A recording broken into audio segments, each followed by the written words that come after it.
I'd like to think that I'm a blue-collar intellectual, gentleman pervert, and a gun-toting pacifist. Everybody really needs to just calm the down. It will going to be okay. We will survive Trump. You're also talking to somebody who voted for both Bernie and Trump in this last election cycle. So I did find a way to really irritate just about everybody. My producer is off there asking me questions here. His question was, how did I go from that to that? Well, I believed in Bernie. I liked what he had to say. He wasn't going to get everything he wanted, but that's the direction.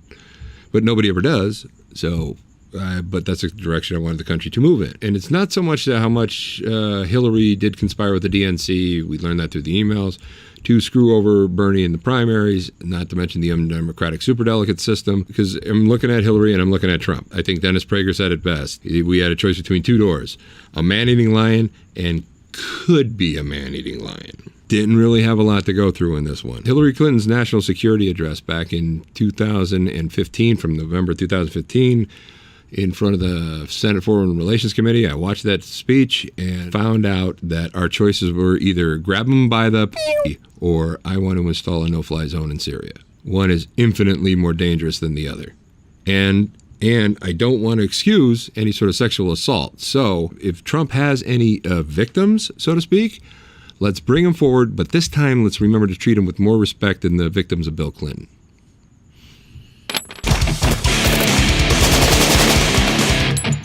Can you see it? Paul, you look cute. Mm-hmm. I didn't know this was going to become a pussy hat. Thanks, political activist jackasses. I literally bought this, and by the time it got to me, it became a political statement. Seriously? I'm just a cat person, an unapologetic cat person. Now, I don't mind anyone protesting or anything like that we have that right as an American. But when the Women's March, exclude women's groups that say we're pro-life, because they don't count, apparently, I have a big problem with that. He's going to turn us into this. Shut the hell up, okay? Half of this country doesn't like abortion. Half of this country doesn't like Planned Parenthood. I would eventually like to see Planned Parenthood phased out. And when I say eventually, I mean eventually. If they're the only medical providers in an area, then no. But the fact that we're still talking about Planned Parenthood is an inherent failure of Obamacare. Everybody should have a doctor. They shouldn't be going to free clinics. From what I understand, it's always been a private organization. It just gets government funding. And in certain cases, I want it to be government funding because even though I am pro-life, I am pro-birth control. They do some absolute good distributing free birth control. People are going to bump uglies. Just how it works. All right? People like to rub their parts up against each other, and sometimes humans happen. So if we just take the precaution, you got to be ready to have a kid. You know, it's like the top of the pet food chain. All right? And I can't even deal with dogs. Not saying that I wouldn't be a good father. I think I would be, but I don't have any kids now. And I can actually say that, yeah, there are no kids out there. No, because I used birth control. And believe me, some of the crazy I've had, I bumped uglies with over the years, they would definitely tell me and throw it in my face if there was actually a little me out there. I can only imagine a little you. Yeah, a little mini me with a fuzzy beard. Yeah, they were all pro-choice. As we learned, the pro-life people were not allowed to participate. Again, everybody's got a right to peaceful protest. Nowadays, it's a little harder, especially with Berkeley. Peaceful protest, all right? Another pundit named Steven Crowder, and he went down to the Women's March. And this dude looks like a linebacker for the NFL. But he went, and that day he identified as a woman. And instead of a man, but he was a man identifying as a woman, so they let him anywhere. They gave him a hero's welcome, even to the point where he interviewed sitting Senator Wendy freaking Davis, all right? We shouldn't let somebody who's posing as someone else be that close to a sitting senator. He was there showing off the futility of, didn't really have much of a point, but they could have had a point. He just could have edited it out. But just the fact that this 6'2", 240, I'm just estimating, but, he basically looks like a freaking linebacker, in drag, got that close and basically just free access or complete access to a sitting senator. Dudes, Where's the security? I know senators don't have like Secret Service, but still. I mean, by no means do I think that Stephen would have done anything harmful to her in any sort of physical way, but made her look kind of like an idiot. If he wasn't in drag, he wouldn't have gotten anywhere near her. If he was just went there as a man, how close would he have gotten to her? Probably not close at all. If he had told people that he's Steven Crowder, nowhere near her. Because they would have, somebody just could have gone online, seen a couple of his videos, and realized that he's there to cause a little trouble. So you're still going to wear the pussy hat? Yes, but unfortunately I can only wear it in the comfort of my own home. Otherwise, I'm making a political statement that I'm not completely behind. I believe in equality. Everyone should be equal in the eyes of the law, in the eyes of the government. I believe in equal opportunity. But we can't really guarantee equality of outcome.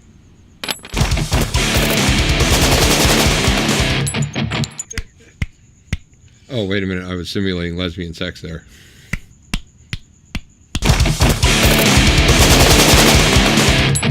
So I'm pro-life and pro-gun, but I'm also pro-healthcare for all, pro-education at public-run universities for people who deserve it. And I do tend to swing left on most social issues. And I also like to see lower taxes. Biggest part of it would be less war. I listen to, and I suggest everybody listen to, a thing called the Congressional Dish Podcast. This is a woman named Jennifer Briney.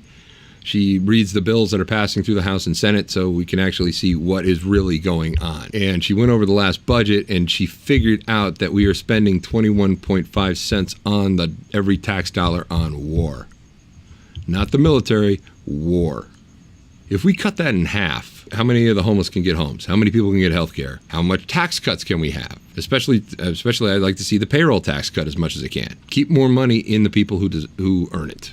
But that number should go down under Trump because he did promise he wouldn't nation build. Now he's going after ISIS, so you're seeing a ramp up in our military strikes towards ISIS and of course Al Qaeda. He's basically taken the generals off the leash to go right after him. Unfortunately, I believe during one of the last things Obama did was he raised the level of acceptable civilian casualties in a drone strike to 10. Not sure what it was before. But the generals are simply following the rule that was there in place before Trump even got in.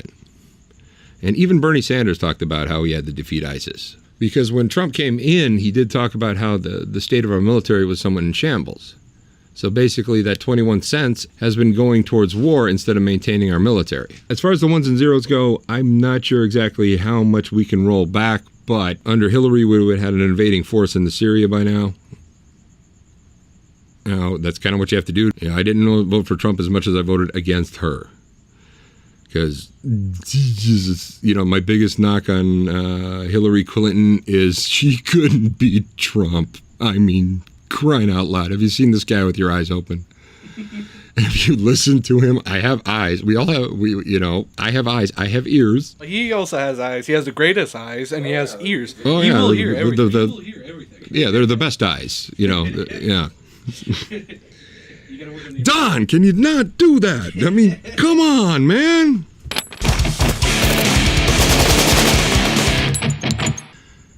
The title of Hillary Clinton's new book is What Happened? 2 words, you did.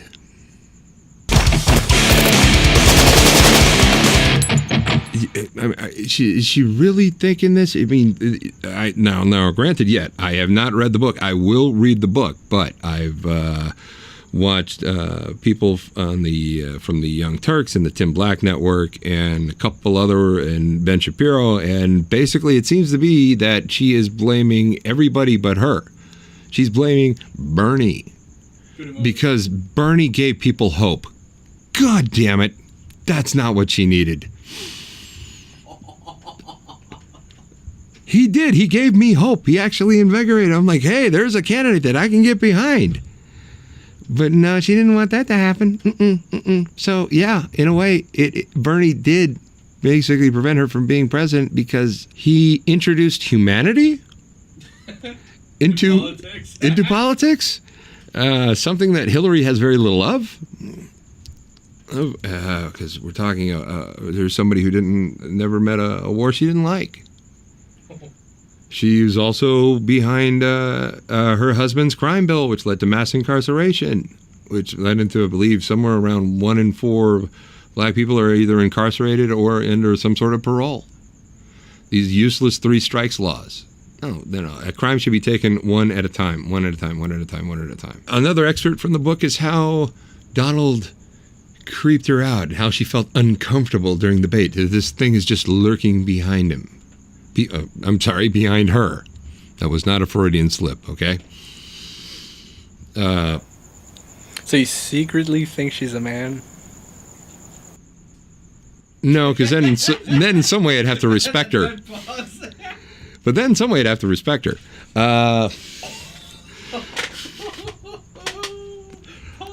I kid. I realize not everybody out there has a sense of humor. Some people are women, but that's not what we're here to talk about. Yes, women are in fact people. Hillary, I don't know. But if she's sitting there talking about how Donald Trump is like lurking over her and intimidating her, well, then what would happen with South Korea? I mean, is she intimidated by everything? That's why she wants to blow everything up? Sounds to me not really a presidential type. Now, granted, Trump, not really presidential type, but guess what? That's how we got him. I will never forgive Hillary Clinton for making Trump so damn palatable. Now, granted, I live in Los Angeles, so lots of people, when they found out that I voted for Trump, can literally see in the back of their head rethinking their idea about the death penalty. Or maybe guns are good, Maybe I should have one right now. Now, backstory, I live in California. I did vote for Trump because I absolutely had no idea about our electoral college rule here in California, which is we're an all or nothing state. We have 55 electoral votes. I believe if you get 36 of them, you get all 55. That's not really democratic. Trump should have got a few of those, and that's what it is. I should have voted third party. Oh, Hillary, I think you know now that you have to actually win the presidency through the Electoral College. Just saying. The popular vote gives validity to the parties. If you get 15%, you get public funding, and you're in the debates in the next cycle. As we can see, both the Republicans and Democrats got over 15%, but I would like to see another third party in there. I probably would have gone for Jill Stein, even though the least amount of chance to get that because she was off the ballot in 6 states, whereas Gary Johnson was on all of them. And I believe they got like 8%, but which is the best that they've ever done, which is huge. And you gotta think that he took probably more votes away from Trump than he did Hillary. Now, Jill, I would really love to interview somebody who was a staunch Republican who voted Green.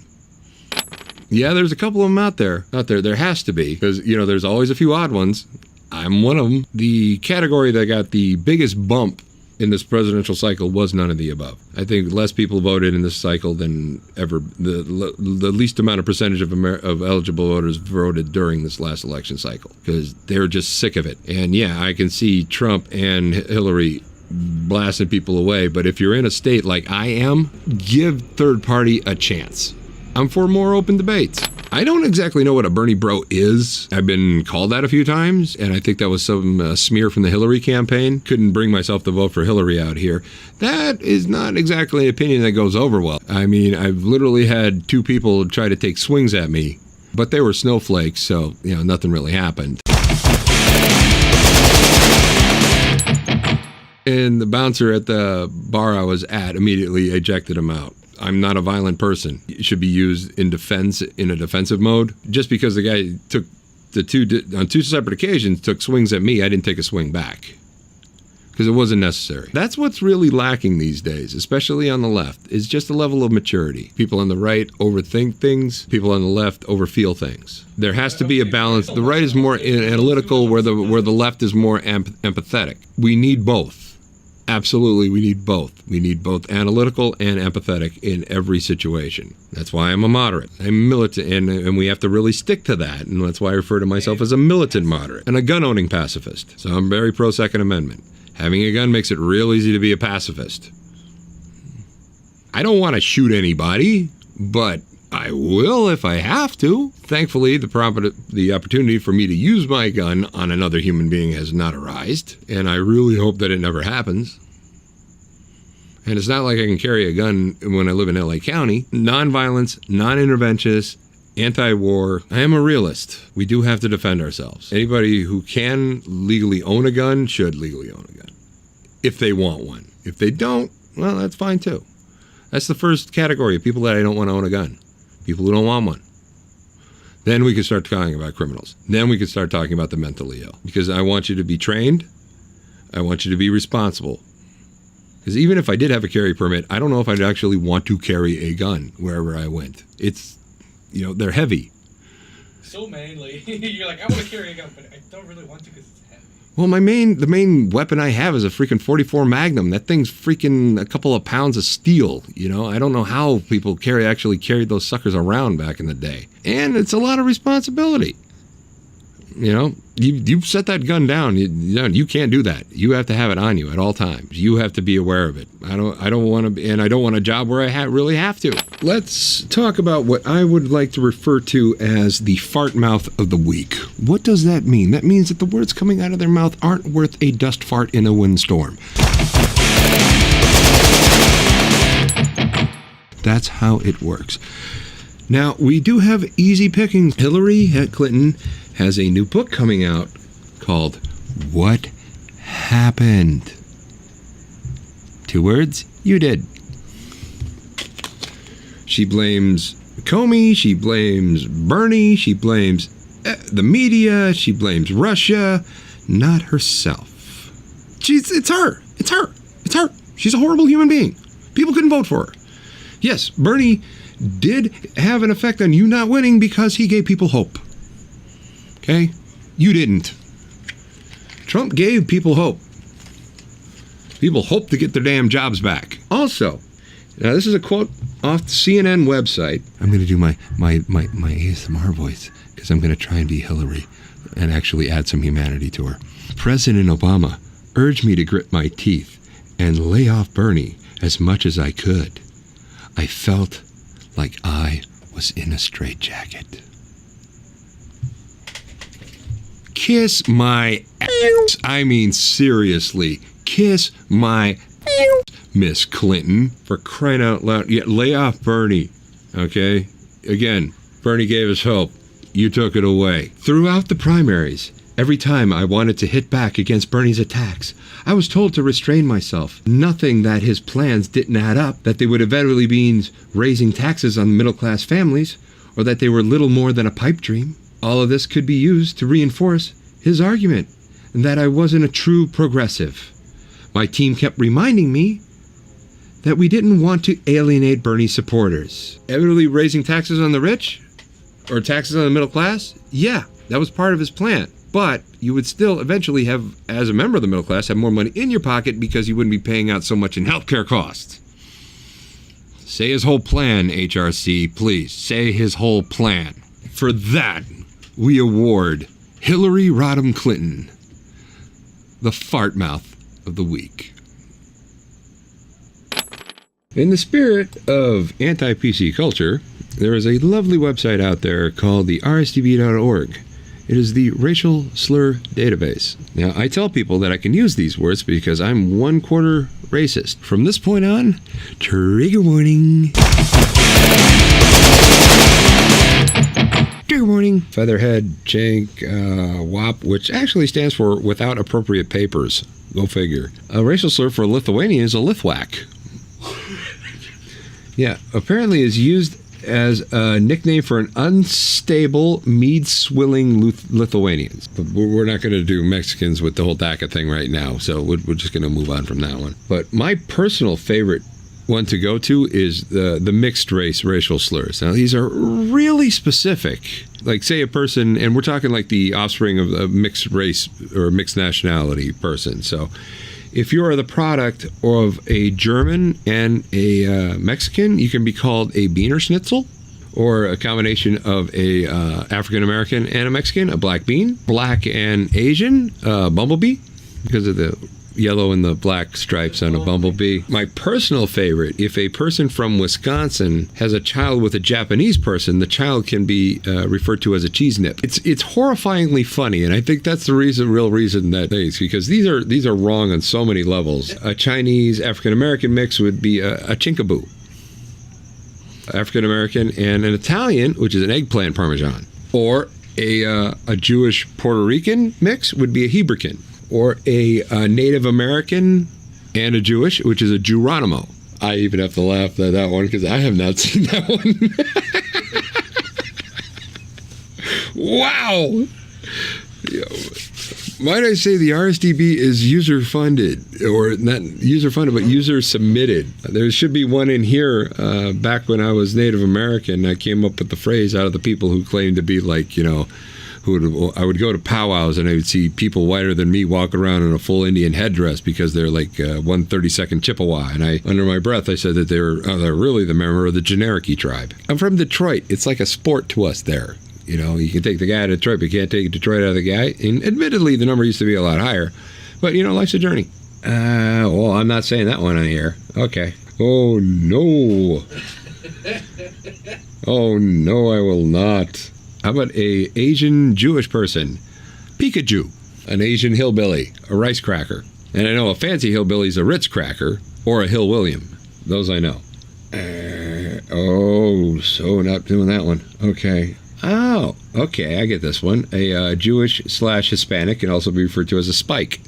Yeah, the internet is just a horrifying place. Much like outside. Back in my day, in order for me to see a boob, I had to read a National Geographic magazine. Nowadays, kids are 3 clicks away from midget lesbian clown porn. So, seriously. Actually, the guy who said he's the godfather of clown porn. Nice guy. How does this work? A Jewish Arabian mix? A Jew-Rab? Chinese Mexican? Chex-Mex? That can also be used from Czechoslovakia Mexican. So Chex-Mex. So it's very versatile. Okay, the worst one, before we say anything, with I'm sorry. I didn't do, this isn't me. I didn't come up with, I'm sorry. But according to this, Australians, when they want to use a racial slur towards a person of Jewish descent, the Australians like to call them oven dodgers. Yep, a bit of my soul just died there. I gotta go hug an immigrant.